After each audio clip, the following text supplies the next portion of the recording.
بسم اللہ الرحمن الرحیم۔ اس حقیقت کو ذہن میں محفوظ کر لیں کہ نفسیاتی خامیوں کا علاج دوائیوں سے نہیں کیا جا سکتا، اور یہ بھی سمجھ لیں کہ ہمارے ملک میں زیادہ تر جسمانی امراض دراصل نفسیاتی ہیں۔ آپ کو ایک واقعہ سناتا ہوں جو مجھے میرے استاد محترم نے سنایا تھا، جو پیشے کے لحاظ سے ڈاکٹر ہیں۔ ان کے پاس ایک مریض آیا جسے بدہضمی کا مرض تھا۔ 6 مہینوں سے کبھی اسے ڈائریا ہو جاتا اور کبھی کانسٹیپیشن ہو جاتی۔ وہ معدے میں جلن بھی محسوس کرتا تھا۔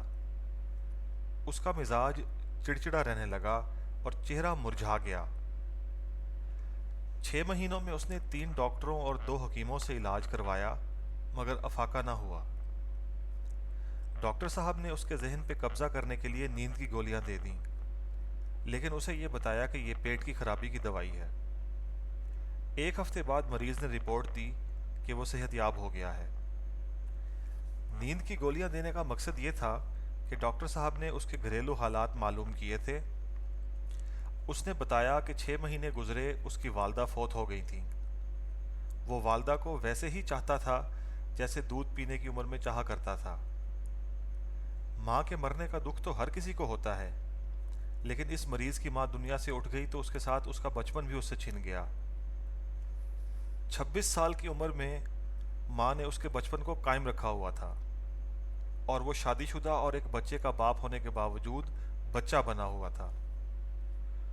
ڈاکٹر صاحب نے اسے بتایا کہ اسے جو گولیاں دی گئی تھیں وہ پیٹ کے مرض کا علاج نہیں تھا، بلکہ اس کے ذہن سے صدمے کے کھچاؤ کو ڈھیلا کیا گیا تھا۔ اسے یہ بھی بتایا گیا کہ یہ گولیاں اسے ہمیشہ کے لیے صحت مند نہیں رکھ سکیں گی۔ وہ صرف یہ سمجھ لے کہ اس کے ذہن میں والدہ کی وفات کی تلخی اور کھچاؤ تھا، جو ہاضمے کے نظام پر اثر انداز ہوا، لہٰذا وہ اب اپنی کوشش سے ایک تو اس صدمے سے آزاد ہو جائے، اور دوسرا وہ بچپن سے نکل کر اپنے بچے کا باپ بن جائے اور اپنا بچپن اپنے بچے میں منتقل کر دے۔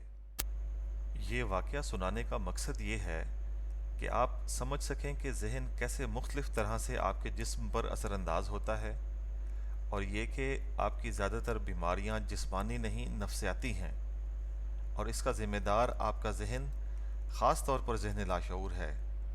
اس لیے بار بار آپ سے یہ کہتا ہوں کہ پچھلے لیکچرز سنیں اور لاشعور کے عمل کو اچھی طرح سمجھیں۔